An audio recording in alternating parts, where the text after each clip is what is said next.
প্রতারক চক্রের দ্বারা গ্রাহকের তথ্য চুরি প্রতিরোধে ব্যর্থতার দায়ে মুঠোফোন অপারেটর গ্রামীণফোন সহ 2 প্রতারকের বিরুদ্ধে মামলা করেছে পুলিশ। ডিজিটাল সিকিউরিটি এবং টেলিকমিউনিকেশন আইনে দায়েরকৃত এই মামলার আসামি গ্রামীণফোনের customer service manager Rubel Mahmud ও পারভিন আক্তার নামে প্রতারক চক্রের এক সদস্য।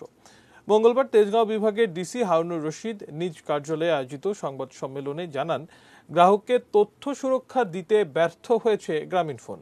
রুবেল মাহমুদ গ্রাহকের গোপন তথ্য ও ফোনালাপ পারভিন আক্তারকে সরবরাহ করতেন। এরপর পারভিন ওইসব গ্রাহককে ফোন করে গোপন তথ্য প্রকাশের হুমকি দিয়ে টাকা হাতিয়ে নিতেন। ষাটোর্ধ্ব ব্যক্তিরাই এই প্রতারক চক্রের প্রতারণার শিকার হয়েছেন বেশি।